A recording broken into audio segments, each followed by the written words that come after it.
Welcome to Kubernetes at small scale. This is going to be a very interesting talk, if for no other reason than this is like my 4th or 5th version of this. I was working on it over lunch, so this is almost as new to me as it is to you. So this is necessarily going to be a very high-level strategic discussion. The first cut of this talk had a ton of code and configuration samples. And I just realized that, 1, I didn't have enough time to really talk about all of that, and 2, I didn't really want to. So I cut all that out, and we're gonna sort of look at this from a high level. This is part case study, part advocacy, and part educational, right? So my two main goals for this talk is that I convince you that Kubernetes is actually a pretty good option for running your infrastructure, and that I give you enough information that you're confident getting started, and that you have the knowledge that a small team tried this out and it worked pretty well. So three main goals for this talk. Really? No love for the Monty Python joke? Come on, guys. I think that set the tone for the talk. All right. So with the throat clearing out of the way, I'm going to talk about me for a second. My name is Phil Toland. I'm on GitHub at Toland. I don't really do the social media thing. You'll see I have accounts on LinkedIn and Twitter and all of that, and if you send messages to them, they will probably not get seen. But, you know, I am active on GitHub. Love me the GitHub. I've been working in software development and ops for about 24 years. And I only know that because about 3 days ago, I got an email from a recruiter, and the first sentence of the email was, "Wow, you've done a lot over the last 24 years. I was like, really? 24 years? That's something else. Then the second line was, "I don't really have a position for somebody with your skill set and experience." And I kind of stopped reading. I mean, I think we all knew it was true, but it was just weird to hear it said out loud. So anyway, I currently work for a tiny startup called Hippware on a product called Tiny Robot, where I do back-end development and ops. You could say I do dev ops. I started there about 4 years ago. I was employee number 2, not counting the founder. And Hippware is distributed. We have 8 employees in 4 different continents. So if you're wondering, how do you schedule team meetings? We don't. There is no time during the day when it's not midnight for somebody on the team. So that makes it interesting. Our app is called Tiny Robot. It is out in the Apple Store and as of like now, the Google Play Store. And if it's not actually in the Google Play Store, it'll be there like soon. This is cutting edge stuff, guys. It's a location-based app that helps you connect with your friends and family in real life while respecting your privacy and security. Right? We are sort of passionate about helping people do things that are positive and constructive in their lives, and about protecting their privacy. So that means we're not going to ever sell your user information, and that means no advertising, because that's basically all advertising is. The back end, the front ends, as I said, are mobile apps. The back end is written entirely in Elixir. We use Ecto to talk to the database, and GraphQL, Absinthe, to communicate with the client. It's a good stack. We like it. And so when I started there, as I said, I was employee number 2. And they said, we want you to write all this cool backend code, but first we need somewhere to put it. So I polished off my AWS skills and went out and started building an infrastructure. And I looked at all of the new hotness at the time, and I was like, you know what? I got a lot to do. I'm just going to do what I know how to do. So spun up a bunch of EC2 VMs And over the next year or so, the number of VMs sort of grew and grew and grew. We had 12 to 15 at one point. So we like to run 3 instances of our backend application times testing, staging, and production, then toss in a few extras for one-offs, experiments, and the website, and all that fun stuff, and next thing you know, it's a mess. And that was a lot of work. There's only me and one other guy doing back-end development and DevOps, and we quickly found out that we just didn't have time to work on features because we're constantly putting out fires and fixing bugs and updating packages and, stuff.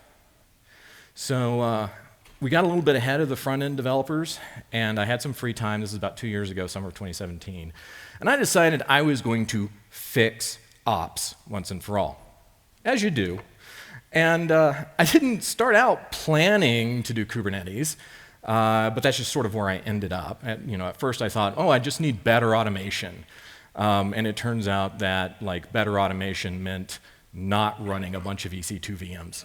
So I started out, I looked at Rancher and Tectonic, and if you're not familiar with these, they are essentially, the way I like to think of them is that they're to Kubernetes what Red Hat or Ubuntu is to Linux, right? They're distributions. They take what is the core of Kubernetes, they bundle it all together, make it easy to install, and add their own bells and whistles on top. They're both very good. I actually had some phone conversations with some developers from Rancher. They were super nice, very helpful. In the end, I decided Tectonic was just, a bit better of a fit, both very good products. So I set up Tectonic, we ran it for about 9 months, and then Tectonic was bought by Red Hat. They sent me this really great email. They said, "Dear valued Tectonic customer, we are acquiring your beloved product, but don't worry, we're going to continue to support you by giving you a smooth migration path to OpenShift." No thanks. It turns out that around that time, Amazon EKS had been out for a while, and it had a chance to shake the bugs out and stabilize a bit. And I said, well, I'll go look at that. And I was a little concerned because the difference between EKS and something like Rancher or Tectonic is that Rancher and Tectonic have a lot of really nice sort of admin features and visibility features and those sorts of things. And EKS is pretty bare bones, but it turns out that bare bones isn't necessarily bad. A few months after we switched over to EKS, I was like, I just don't miss any of that other stuff, right? It seemed like a good idea when we implemented it, and when we lost it, it was like, meh, no big deal. So you may be thinking, if you've ever heard of Kubernetes, there's probably one thought going through your mind, which is, wait a minute, isn't Kubernetes kind of, hard? Well, yeah. I mean, we've all been there, right? Kubernetes, there's a lot of bells and whistles, right? And a lot of them don't necessarily make sense at first. There's many moving parts. It can be a real pain to install. And there's a lot of new terminology and concepts. And I have a theory about this, right? My theory is that when we as an industry went from managing servers in racks to managing VMs, we could treat the VMs like a server for all intents and purposes, unless you're the guy who's pulling the server in and out of the rack. A VM is just a server, right? IP address, operating system, all that fun stuff. But when we move to Kubernetes, that's no longer true. A container is not a little server, right? And so Kubernetes introduces all of these new terms and concepts to sort of make all of this make sense. And when you look at it at first, you're like, I have no idea what any of this means. I mean, like a service, I think I know what a service is, but what does it mean in this context, and how do I use it? And a pod, is this the invasion of the pod people? I don't know. So having said all that, you might be asking yourself, why? If it's so hard, if there's all these new concepts, if it's a pain to install, why would you do it? Because, dude, you're one guy doing this. Well, yes. I guess it's not a satisfying answer for me to tell you that, like, I'm a little bit of a technology masochist, right? Like, if there's a hard way to do it, I'm going to try it to see what happens. But in the end, I think I need to push back a little bit on this Kubernetes is hard thing because, while there is definitely a learning curve, it's mostly just different, right? It reminds me most of sort of early Linux. And if any of you guys were working with Linux back in the 90s, you'll know what I'm talking about, right? Like, didn't support any hardware, and it was a pain to install. And by the way, you install the kernel from one place and the userland tools from another place. And then Slackware comes along, and it's like, oh, hey, this isn't so bad, right? Today, we just click a button and there's Ubuntu running, right? So Kubernetes is definitely moving in that direction, and much faster than Linux, thankfully. And so what we're seeing these distributions coming out, like Tectonic, like Rancher. We're seeing some pretty good tools like Kops and Kubeadmin coming out that we can use to install and manage our clusters. And we're seeing hosted services like Amazon EKS or GKE, which is the Google Cloud equivalent. And really at the end of the day, once you get past that learning curve, once you get it installed, once it's running, there are some really significant benefits to using Kubernetes over managing a bunch of VMs or servers. One of the first of those is improved resource efficiency. So what do I mean by that, right? If you're working in a cloud-hosted environment, it doesn't matter if it's AWS, Google Cloud, Rackspace, if anyone actually uses that anymore, I don't know. I used to work there, so I can make fun, all right? So if you're working in a cloud environment and you spin up a VM and it's underutilized, you are leaving money on the table, right? In order to get the most bang for your buck, you need to hit a certain utilization target on every VM you spin up. And when you're spinning up, say, 12 to 15 VMs, and they're all 5% utilized, that is wasting money, just straight up, right? So by putting our VMs together in a cluster and then running everything on top of that, we can make sure that those resources are highly utilized. And when we hit that utilization sweet spot, our cost goes down. Our cost for that workload goes down. And that's important, right? Even if we were running the exact same number of VMs, we would be able to run a much heavier workload for the money that we're spending. The next thing is scalability. And I know what you're thinking, but I'm not talking about web scale, right? When I say scalability, we're a small company. We're 8 people, right? We're prototyping. We're experimenting. We need something that can start small and grow with the company. And that's what I mean by scalability. Kubernetes is actually pretty good at this, right? We run a cluster with between 3 and 4 worker nodes, depending on what all we're doing. And that is plenty for us, and it runs really well. And we can scale that way out, right? We can replace those worker nodes with larger instances. We can add more worker nodes. We can do both.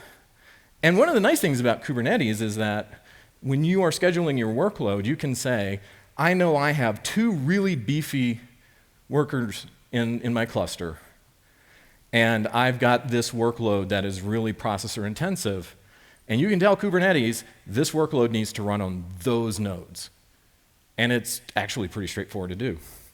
So scalability was really important. And the last one, and the thing that is nearest and dearest to my heart, is that it's less work for me. And honestly, that's what all this is about, right? Because I didn't want to be managing servers. I wanted to be implementing cool new features in this product that I care a lot about. And at the basic level, right, we went from 12 to 15 VMs to 3 to 4. That's easy math, right? That's less work. But it's also the case that worker VMs are easier to manage than server VMs. All your important stuff is in the container. Your worker VM only has to essentially run Docker, and workers are disposable, right? If one acts up, I spend 5 minutes troubleshooting it, and if it's not obvious, I just kill it and let the auto-scaling group replace it, and everything just works. That's super cool. And once we're running on a cluster, If somebody else in the company comes to me and says, we have this new feature we want to try out, we want to deploy this experimental code on the cluster, fine, wrap it in a Docker container, 10 minutes later it's running. Boom. No new VMs, no messing around with packages on servers or any of that stuff. So you might be saying, all right, you've kind of convinced me, but I still don't understand this Kubernetes thing. So I'm going to give you the world's shortest Kubernetes tutorial. There's really only about 4 things that you need to know about Kubernetes to use it, to really get started. And so those are the only things we're going to talk about. And if you want to follow up on the other things, Kubernetes has awesome documentation. So the first thing is we're going to talk about the cluster. And there are multiple moving parts in the cluster. One is the control plane. All you need to know about the control plane is it is the brains, and you should never touch it. Once it's running, leave it alone, right? Like this, and this is all Amazon EKS does. Amazon EKS gives you a control plane, you treat it as a black box, you're done, right? The next part of the cluster are the workers. And the workers run your work, whatever that is, your application, your Redis instance, whatever it is you want to run. And again, they're pretty much a black box. We use EKS, we use Amazon Linux 2 for our worker nodes, and we basically do not touch them except every once in a while to go out and do security updates if there are critical security updates. Again, you just kind of treat them as a black box. Once your cluster's running, you don't worry about it, don't touch it, just leave it alone. And the last bit is the workload. And the workload's the part you care about, right?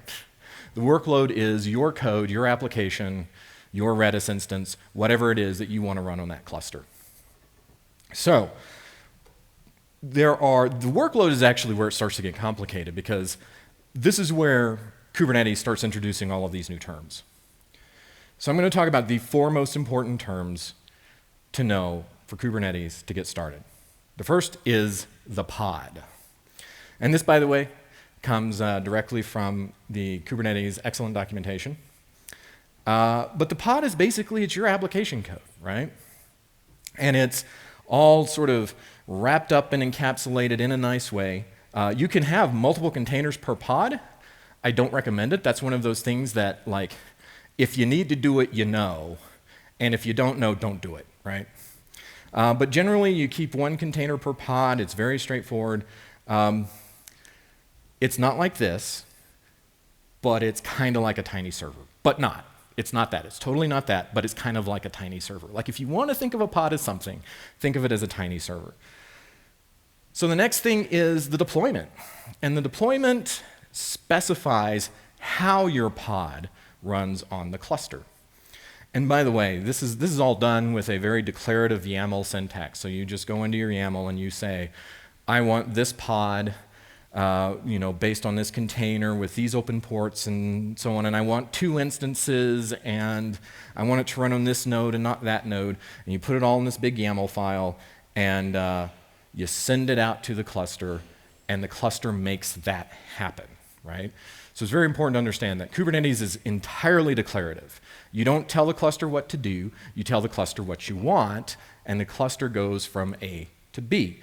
And this is nice. When you decide that, hey, I need another instance, you update that YAML file to say instead of 2 instances, I want 3. You apply it to the cluster, and then next thing you know, there's 3 instances running. If you update your code, so you have a new copy of that Docker image, you update the deployment description with the hash of that new image, and you apply it to the cluster, and Kubernetes does this nice rolling update thing, and eventually, all of your pods are running the new image. It's actually pretty nice. So you've got a pod, it's running on the cluster. How does it talk to anyone? Well, that's called a service. The service is just basically an abstract way to expose a pod to other pods and to the outside world. And that can look like a cluster IP, it can be an open node on the host port, or an open port on the host node. It can be a load balancer. There's some other sort of more obscure options. And by the way, if you're using AWS or Google Cloud, and you create a service as a load balancer, it will go out and create the appropriate AWS or GCP resource for that. So it'll create an ELB or whatever the equivalent is with GCP. It may not create what you want, but it'll create something.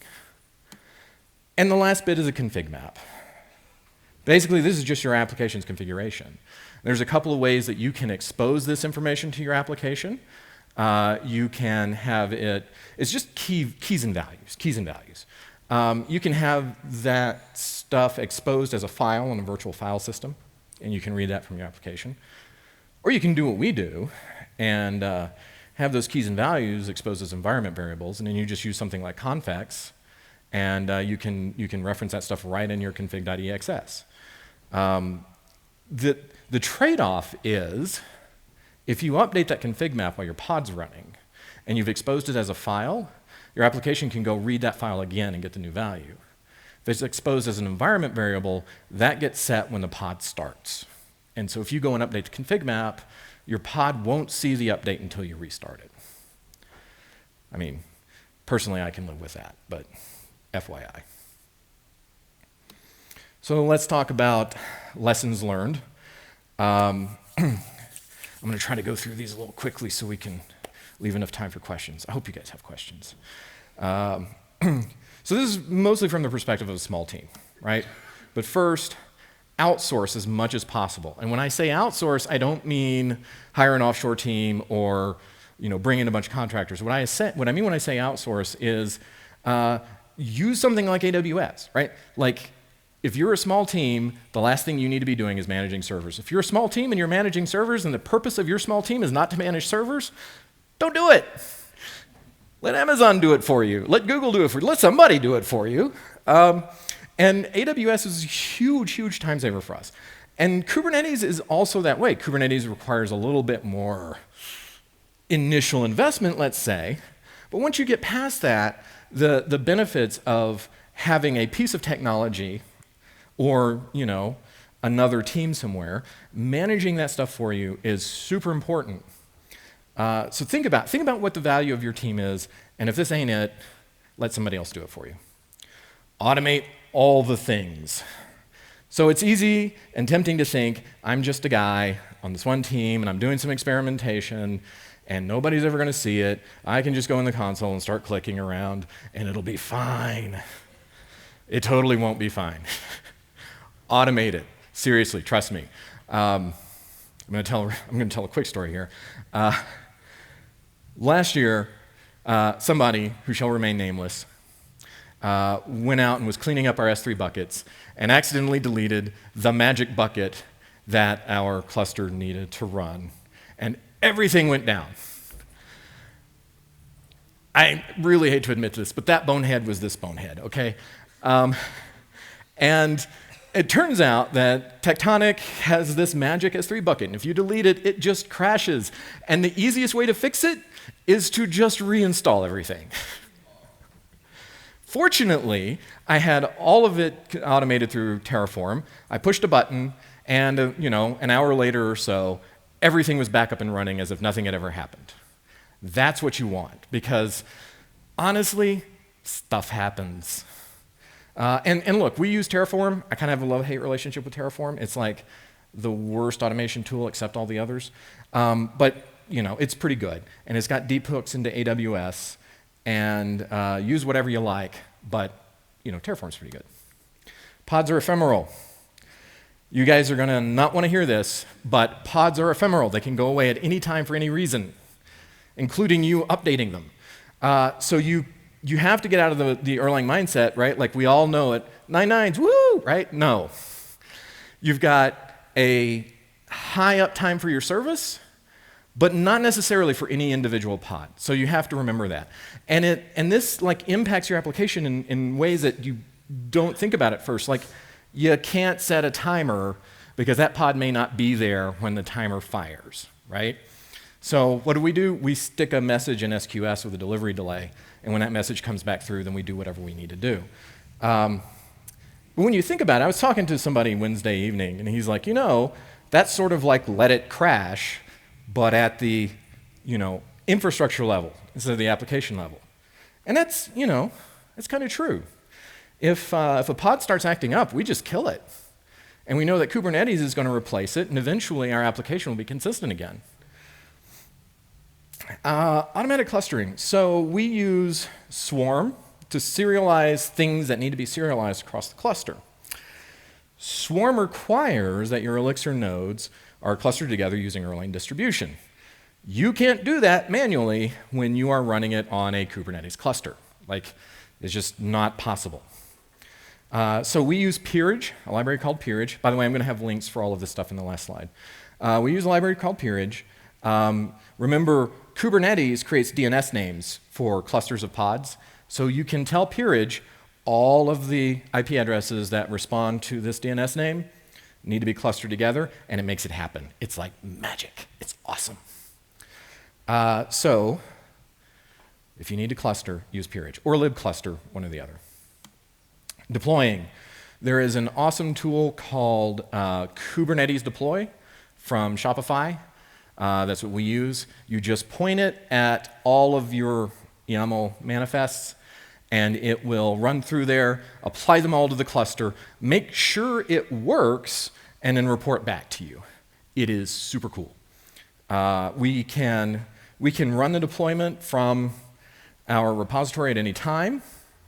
Our testing environment is automatically deployed from CI, and our staging environment is deployed once a week based on what's currently in testing, and that actually runs from a cron job on the cluster.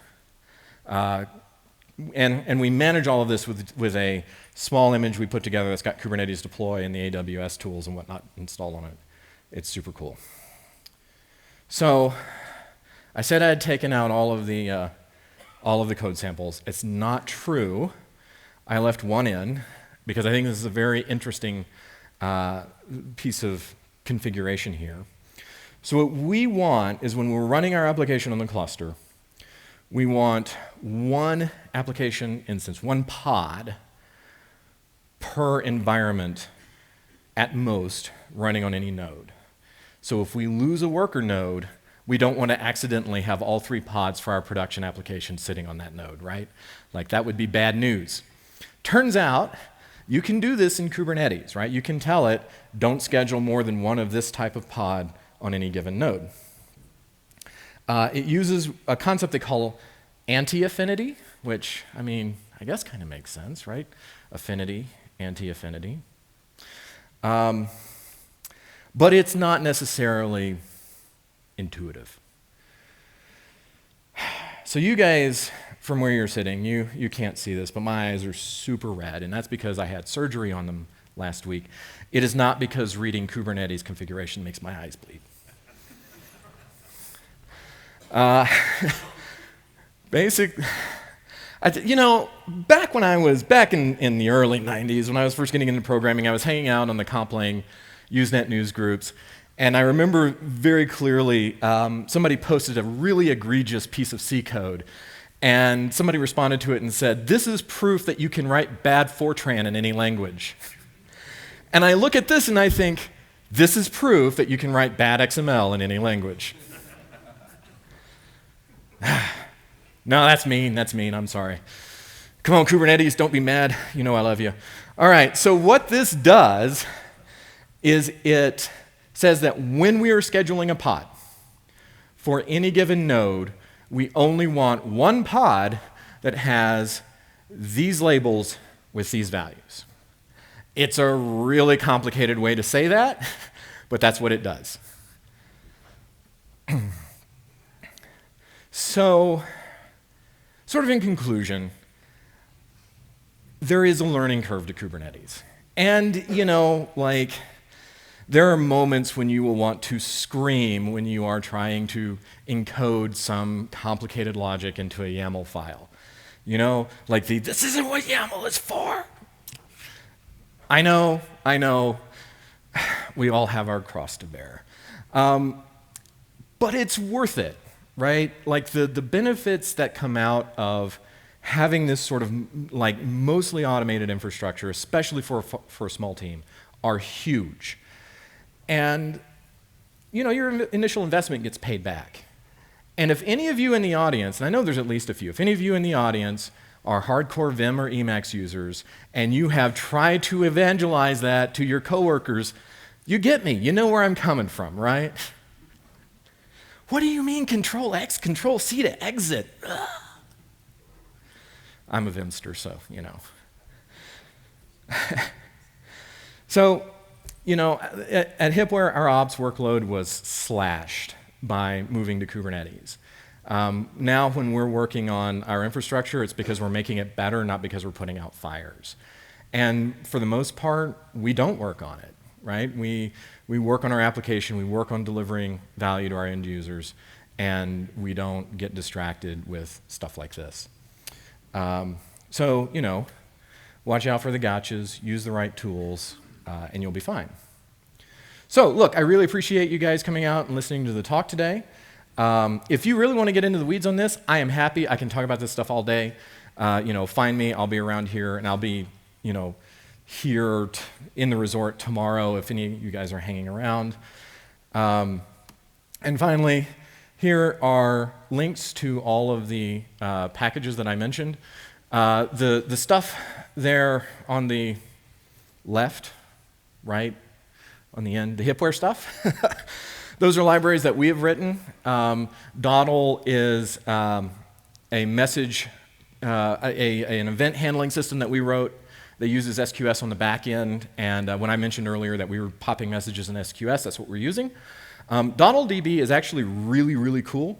I did a lightning talk on this yesterday, and I think I just utterly failed to explain how cool this is.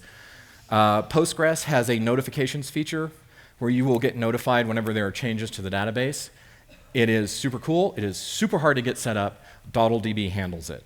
It is super cool. And then eventually is a couple of macros we wrote for ExUnit that will help you test code that is eventually consistent, right?